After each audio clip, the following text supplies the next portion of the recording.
राम राम जय राजा राम, राम राम जय सीता राम, राम राम जय राजा राम, राम राम जय सीता राम, राम राम जय राजा राम, राम राम जय सीता राम। श्री रामचरितमानस अयोध्या कांड सोरठा 50 से आगे। उतरु न देई दुसहरि सरूखी, मृगिन चितव जनु बाघिनी भूखी, व्याधि असाधि जानी तिन त्यागी, चली कहत मति मंद भागी, राजु करत यह दे अबिगोई, कीन सियस जस करई न कोई, एहि विधि बिल पाही पुर नर नारी, देहि कुचालिहि कोटिक गारी, जरहि बिसम जर लेहि उसासा, कवनि राम बिनु जीवन आसा, विपुल वियोग प्रजा कुलानी, जनु जल चर गन सुखत पानी, अति विषाद बस लोग लोगाई, गए मातु पहि राम गोसाई, मुख प्रसन्न चित चौगुन चाऊ, मिटा सोचु जनि राखे राऊ, नव गयंदु रघुवीर मनु, आज अलान समान, छूटि जानि बन गवन सुनी, उरनंदु अधिकान, रघुकुल तिलक जोरि दो हाथा, मुदित मातु पद नायउ माथा, दीनी असीस लाई उरलीने, भूषण बसन निछावर कीने, बार बार मुख चुंबती माता, नयन नेह जल पुलकित गाता, गोद राखी पुनि हृदय लगाए, स्रवत प्रेम रस पयद सुहाए, प्रेम प्रमोद न कछु कही जाई, रंक धनद पदवी जनु पाई, सादर सुंदर बदनु निहारी, बोली मधुर बचन महतारी, कहे उतात जननी बलिहारी, कबहि लगन मुद मंगलकारी, सुकृतशील सुख सीम सुहाई, जन्म लाभ कई अवधि अघाई, जेहि चाहत नर नारी सब, अतियारत ही भांत, जिमि चातक चातकी त्रसित, वृष्टि शरद ऋतु स्वाति। कैकेयी कोई उत्तर नहीं देती, वह दुस्सह क्रोध के मारे रूखी हो रही हैं। ऐसे देखती हैं मानो भूखी बागिन हरणियों को देख रही हो। तब सखियों ने रोग को असाध्य समझकर उसे छोड़ दिया। सब उसको मंदबुद्धि अभागिनी कहती हुई चल दी। राज्य करते हुए कैकेयी को देव ने नष्ट कर दिया। इसने जैसा कुछ किया वैसा कोई भी न करेगा। नगर के सब स्त्री पुरुष इस प्रकार विलाप कर रहे हैं कि उस कुचाली कैकेयी को करोड़ों गालियां दे रहे हैं। लोग भयानक दुख की आग से जल रहे हैं। लंबी सांसें लेते हुए वे कहते हैं, श्री रामचंद्र जी के बिना जीने की कौन आशा है। महान वियोग की आशंका से प्रजा ऐसी व्याकुल हो गई है मानो पानी सूखने के समय जलचर जीवों का समुदाय व्याकुल हो। सभी पुरुष और स्त्रियां अत्यंत विषाद के वश हो रहे हैं। श्री रामचंद्र जी और माता कौशल्या के पास गए। उनका मुख प्रसन्न है और चित्त में चौगुना उत्साह है। यह सोच मिट गया है कि राजा कहीं रख न ले। श्री राम जी को राज तिलक की बात सुनकर विषाद हुआ था कि सब भाइयों को छोड़कर बड़े भाई मुझको ही राज तिलक क्यों होता है। अब माता कैकेयी की आज्ञा और पिता की मौन सम्मति पाकर वह सोच मिट गया। श्री रामचंद्र जी का मन नए पकड़े हुए हाथी के समान राज तिलक और उस हाथी के बांधने की कांटेदार लोहे की बेड़ी के समान है। वन जाना यह सुनकर अपने को बंधन से छूटा जानकर उनके हृदय में आनंद बढ़ गया है। रघुकुल तिलक श्री रामचंद्र जी ने दोनों हाथ जोड़कर आनंद के साथ माता के चरणों में सिर नवाया। माता ने आशीर्वाद दिया, अपने हृदय से लगा लिया और उन पर गहने और कपड़े न्योछावर किए। माता बार बार श्री रामचंद्र जी का मुख चूम रही है। नेत्रों में प्रेम का जल भर आया है और सब अंग पुलकित हो गए हैं। श्री राम जी को अपनी गोद में बैठाकर फिर हृदय से लगा लिया। उनका प्रेम और महान आनंद कुछ कहा नहीं जाता। मानो कंगाल ने कुबेर का पथ पा लिया हो। बड़े आदर के साथ सुंदर मुख देखकर माता मधुर वचन बोली, हे तात, माता बलिहारी जाती है, कहो वह आनंद मंगलकारी लग्न कब है जो मेरे पुण्यशील और सुख की सुंदर सीमा है और जन्म लेने के लाभ की पूर्णतम अवधि है, और जिस लग्न को सभी स्त्री पुरुष अत्यंत व्याकुलता से इस प्रकार चाहते हैं जिस प्रकार प्यास से चातक और चाँद की शरद ऋतु के स्वाति नक्षत्र की वर्षा को चाहते हैं। तात जाऊं बलि बेगी नहाऊं, जो मन भाव मधुर कछु खाहू।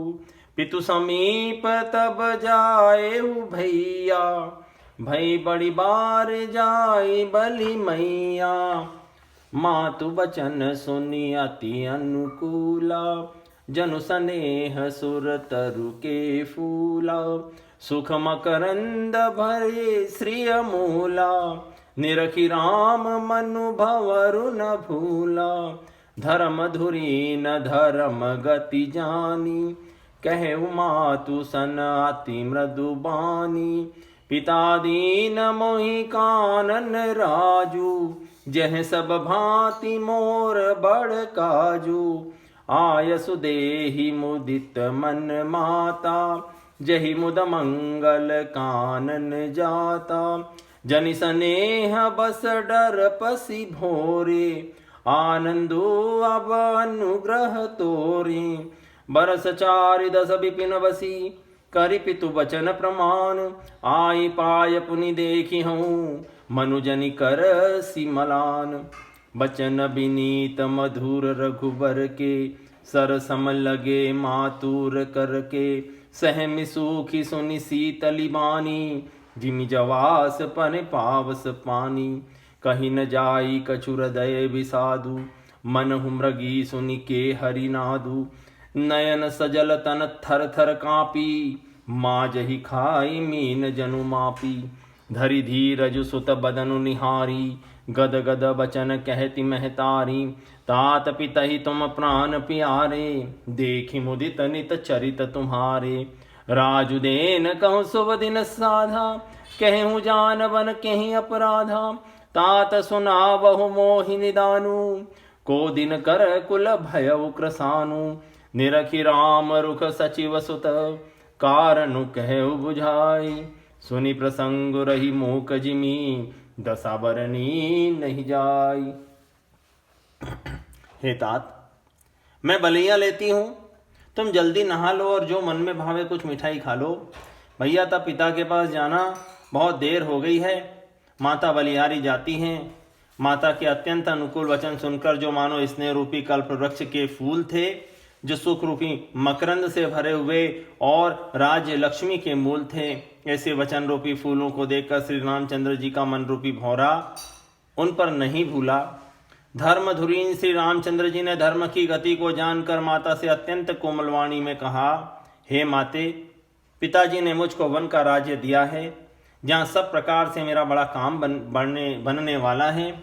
हे माता, तो प्रसन्न मन से मुझे आज्ञा दे, जिससे मेरी वन यात्रा में आनंद मंगल हो। मेरे स्नेहवश भूल कर भी डरना नहीं। हे माता, तेरी कृपा से आनंद ही होगा। 14 वर्ष वन में रहकर पिताजी के वचन को सत्य कर फिर लौट कर तेरे चरणों का दर्शन करूंगा। तुम मन को दुखी न कर। रघुकुल में श्रेष्ठ राम जी के ये बहुत ही नम्र और मीठे वचन माता के हृदय में बाण के समान लगे और कसकने लगे। उस शीतल वाणी को सुनकर कौशल्या वैसे ही सहम कर सूख गई, जैसे बरसात का पानी पड़ने से जवासा सूख जाता है। हृदय का विषाद कुछ कहा नहीं जाता। मानो सिंह की गर्जना सुनकर हिरणी विकल हो गई हो। नेत्रों में जल भर आया, शरीर थर थर कांपने लगा, मानो मछली मांझा पहली वर्षा का फेन खाकर बदहवास हो गई हो।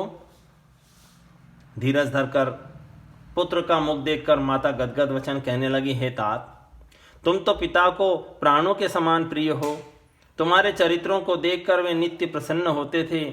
राज्य देने के लिए उन्होंने ही शुभ दिन सोधवाया था। अब किस अपराध से वन जाने को कहा? हे तात, मुझे इसका कारण सुनाओ। सूर्यवंश रूपी वन को जलाने के लिए अग्नि कौन हो गया? तब श्री रामचंद्र जी का रूप देखकर मंत्री के पुत्र ने सब कारण समझाकर कहा। उस प्रसंग को सुनकर वे गूंगी जैसी चुप रह गई। उनकी दशा का वर्णन नहीं किया जा सकता। राखी न सकई न कही सक जाहू, दुह भांति उर दारुण दाहू। लिखत सुधा कर गा लिखी राहु, विधि गति वाम सदा सब काहू। धर्म स्नेह वै मति घेरी, भई गति सांप छछुंदरी केरी। राखों सुतई करो अनुरोधु, धर्म जाए अरु बंधु विरोधु। कहूँ जान बन तो बड़ी हानि, संकट सोच विबस भई रानी। बहुरी समुझती धर्म सयानी, राम भरत दो सुत समझ जानी। सरल स्वभाव राम महतारी, बोली बचन धीर धरि भारी। तात जाऊं बलि कीन उन्हीं का, पितियाय सुसब धर्म टीका। राजुदेन कही दीन बनु, मोहिन सो दुख लेसु। तुम बिन भरत ही भूपति ही, प्रज ही प्रचंड कलेसु। जो केवल पितु आय सुताता, तो जनि जाहु जानी बड़ी माता। जो पितु मातु कहु बन जाना, तो कानन सतावद समाना। पितु बन देव मातु बन देवी, खग मृग चरण सरोरुह सेवी। अंत हो चितन पही वनवासु, भय बिलो की होई हरासु। बड़ भागी बनु अवध भागी, जो रघुवंश तिलक तुम त्यागी। जो सुत कहो संग मोहि लेहु, तुम रे हृदय होई संदेहु। पूत परम प्रिय तुम सब ही के, प्राण प्राण के जीवन जी के। ते तुम कहो मातु बन जाऊं, मैं सुनी बचन बैठी पछिताऊं। यह विचारी नहीं करऊं, हट झूठ स्नेह बड़ाई। मानि मातु कर नाथ बलि, सुरति बिसरी जनि जाई। न रख ही सकती थी और न ये कह सकती थी कि वन चले जाओ। दोनों ही प्रकार से हृदय में बड़ा भारी संताप हो रहा है। मन में सोचती है कि देखो विधाता की चाल सदा सबके लिए टेढ़ी होती है। लिखने लगे चंद्रमा और लिख गया राहु। धर्म और इसने दोनों ने कौशल्या जी की बुद्धि को घेर लिया। उनकी दशा सांप छछुंदर सी हो गई। वे सोचने लगी कि यदि मैं हट करके पुत्र को रख लेती हूँ तो धर्म जाता है और भाइयों में विरोध होता है, और यदि वन जाने को कहती हूँ तो बड़ी हानि होती है। इस प्रकार के धर्म संकट में पड़कर रानी विशेष रूप से सोच के वश में हो गई। फिर बुद्धिमती कौशल्या जी स्त्री धर्म को समझकर और राम तथा भरत दोनों पुत्रों को समान जानकर सरल स्वभाव वाली रामचंद्र जी की माता धीरज धरकर वचन बोली, हे तात, मैं बलिहारी जाती हूँ। तुमने अच्छा किया।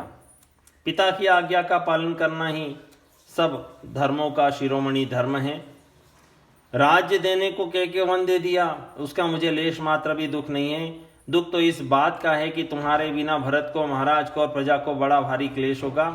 हे तात, यदि केवल पिताजी की आज्ञा हो तो माता को पिता से बड़ी जानकर वन मत जाओ, किंतु यदि माता पिता दोनों ने वन जाने को कहा हो तो वन तुम्हारे लिए सैकड़ों अयोध्या के समान है। वन के देवता तुम्हारे पिता होंगे और वन देवियां माता होंगी। वहाँ के पशु पक्षी तुम्हारे चरण कमलों के सेवक होंगे। राजा के लिए अंत में तो वनवास करना ही उचित है। केवल तुम्हारी अवस्था देखकर हृदय में दुख होता है। हे रघुवंश के तिलक, वन बड़ा भाग्यवान है और यह अवध अभागा जिसे तुमने त्याग दिया। हे पुत्र, यदि मैं कहूं कि मुझे भी साथ ले चलो तो तुम्हारे हृदय में संदेह होगा कि माता इसी बहाने मुझे रोकना चाहती है। हे पुत्र, तुम सभी के परम प्रिय हो, प्राणों के समान और हृदय के जीवन हो। वही प्राणाधार तुम कहते हो कि माता मैं वन को जाऊं, और मैं तुम्हारे वचनों को सुनकर बैठी पछताती हूँ। यह सोचकर झूठा स्नेह बढ़ाकर हट नहीं करती। बेटा, मैं बलैया लेती हूँ। माता का नाता जानकर मेरी सुध भूल न जाना। देव पितर सब तुम ही गोसाई, ही राखूं पलक नयन की नाई। अवधि अम्बु प्रिय परिजन मीना, तुम करुणा कर धर्म धुरीना। अस विचारी सोई करहु पाई, सब ही जियत जही भेंट हूँ आई। जाहु सुखे न बनहि बलि जाऊं, करि अनाथ जन परिजन गाऊं। सब कर आज सुकृत फल बीता, भयउ कराल कालु विपरीता। बहु विधि बिलपि चरण लपटानी, परम भागिनी आप ही जानी। दारुण दुसह दाहुर व्यापा, बरनि न जाहि विलाप कलापा। राम उठाई मातुर लाई, कहीं मृदु वचन बहुरी समझाई। समाचार ते समय सुनी, सीय उठी अकुलाई। जाई सासु पद कमल जुग, बंदी बैठी सिरुनाई। दीन आशीष सासु मृदुबानी, अति सुकुमारी देखी अकुलानी। बैठी नमित मुख सोचति सीता, रूप राशि पति प्रेम पुनीता। चलन चहत बन जीवन नाथु, कही सुकृति सन होई साथु। कीतनु प्राण की केवल प्राणा, विधि कर तब कछु जाई न जाना। चारु चरण नख लेखति धरणी, नुपुर मुखर मधुर कवि बरनी। मनहु प्रेम बस बिनति करहीं, हम ही सीय पद जनि परिहरहीं। मंजु विलोचन मोचति बारी, बोली देखी राम महतारी। तात सुनहु सिय अति सुकुमारी, सास ससुर परिजन ही प्यारी। पिता जनक भूपाल मनि, ससुर भानुकुल भानु। पति रवि कुल कैर रव विपिन, विधु गुण रूप निधानु। हे गोसाई, सब देव और पितर तुम्हारी वैसे ही रक्षा करें जैसे पल की आंखों की रक्षा करती है। तुम्हारे वनवास की अवधि 14 वर्ष जल है, प्रियजन और कुटुंबी मछली है। तुम दया की खान और धर्म की धुरी को धारण करने वाले हो। ऐसा विचार कर वही उपाय करना जिसमें सबके जीते जी तुम आ मिलो। मैं बलिहारी जाती हूँ, तुम सेवकों, परिवार वालों और नगर भर को अनाथ करके सुखपूर्वक वन को जाओ। आज सबके पुण्यों का फल पूरा हो गया। कठिन काल हमारे विपरीत हो गया। बहुत विलाप करके और अपने को परम अभागिनी जानकर माता श्री रामचंद्र जी के चरणों में लिपट गई। हृदय में भयानक दुस्सह संताप छा गया। उस समय के बहुविध विलाप का वर्णन नहीं किया जा सकता। श्री रामचंद्र जी ने माता को उठाकर हृदय से लगा लिया और फिर कोमल वचन कह के उन्हें समझाया। उसी समय ये समाचार सुनकर सीता जी अकुला उठी और सास के पास जाकर उनके दोनों चरण कमलों की वंदना करके सिर नीचा करके बैठ गईं। सास ने कोमल वाणी से आशीर्वाद दिया। वे सीता जी को अत्यंत सुकुमारी देखकर व्याकुल हो उठी। रूप की राशि और पति के साथ पवित्र प्रेम करने वाली सीता जी नीचा मुख किए बैठी सोच रही हैं। जीवननाथ वन को चलना चाहते हैं। देखें किस पुण्यवान से उनका साथ होगा। शरीर और प्राण दोनों साथ जाएंगे या केवल प्राण ही से इनका साथ होगा। विधाता की करनी कुछ कही नहीं जाती। सीता जी अपने सुंदर चरणों के नखों से धरती को रेत रही हैं। ऐसा करते समय नुपुरों का जो मधुर शब्द हो रहा है, कवि उसका इस प्रकार वर्णन करते हैं मानो प्रेम के वश होकर नुपुर यह विनती कर रहे हैं कि सीता जी के चरण कभी हमारा त्याग न करें। सीता जी सुंदर नेत्रों से जल बहा रही है। उनकी यह दशा देखकर श्री राम जी की माता कौशल्या जी बोली, हे तात सुनो, सीता अत्यंत ही सुकुमारी है तथा सास ससुर और कुटुंबी सभी को प्यारी है। इनके पिता जनक जी राजाओं के शिरोमणि हैं, ससुर सूर्य कुल के सूर्य हैं और पति सूर्य कुल रूपी कुमुदवन को खिलाने वाले चंद्रमा रूप और गुण के भंडार हैं। मैं पुण्य पुत्र वधु प्रिय पाई, रूप राशि गुणशील सुहाई। नयन पुतरी करी प्रीति बढ़ाई, राखूं प्राण जनक ही लाई। कलप बेली जिमि बहुविधि लाली, सींचि स्नेह सलिल प्रतिपाली। फूलत फलत भयौ विधि बामा, जानि न जाई काह परिणामा। पलंग पीठ तजि गोद हिंडोरा, सीयन दीन पगवनि कठोरा। जियन मोरि जिमि जोगवत रहूं, दीप बाति नहीं टारन कहूं। सोई सिय चलन चहति बन साथा, आय सुकाह होई रघुनाथा। चंद किरण रस रसिक चकोरी, रवि रुख दयन सकई किमि जोरी। करिके हरि निशिचर चरही, दुष्ट जंतु बन भूरी। बिस बाटिका की सोह सुत, सुभग सजीवनि मोरी।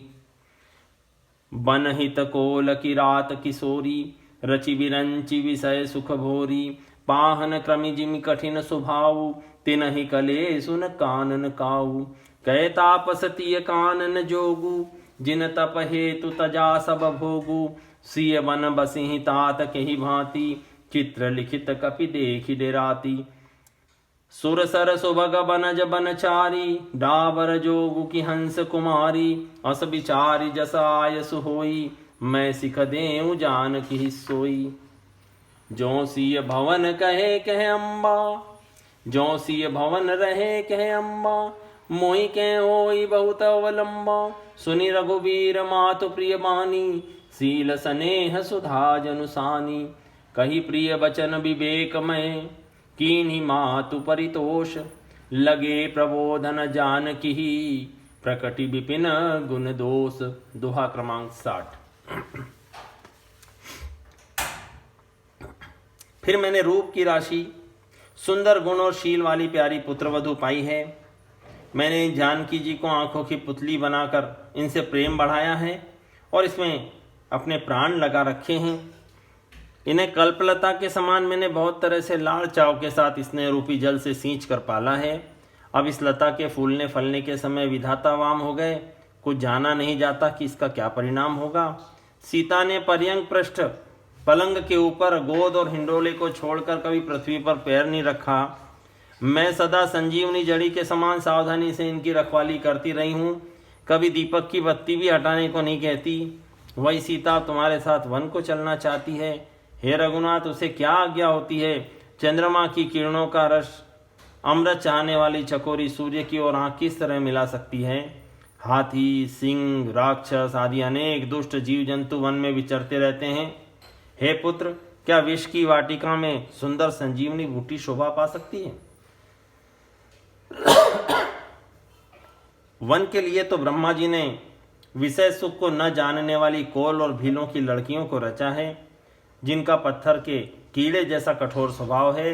उन्हें वन में कभी क्लेश नहीं होता, अथवा तपस्वियों की स्त्रियां वन में रहने योग्य हैं, जिन्होंने तपस्या के लिए सब भोग तज दिए हैं। हे पुत्र, जो तस्वीर के बंदर को देख के डर जाती हों, वे सीता वन में किस तरह रह सकेगी? देव सरोवर के कमल वन में विचरण करने वाली हंसनी क्या तलैयों में रहने के योग है? ऐसा विचार कर जैसी तुम्हारी आज्ञा हो, मैं जानकी को वैसी ही शिक्षा दूं। माता कहती हैं, यदि सीता घर में रहे तो मुझको बहुत सहारा हो जाए। श्री रामचंद्र जी ने माता की प्रिय वाणी सुनकर, जो मानो शील और स्नेह रूपी अमृत से सनी हुई थी, विवेकमय प्रिय वचन कहकर माता को संतुष्ट किया। फिर वन के गुण दोष प्रकट करने के लिए वे जानकी जी को समझाने लगे। दोहा क्रमांक 60, मास पारायण, 14वां विश्राम। राम राम जय राजा राम, राम राम जय सीता राम। राम राम जय राजा राम, राम राम जय सीता राम। राम राम जय राजा राम, राम राम जय सीता राम। ओ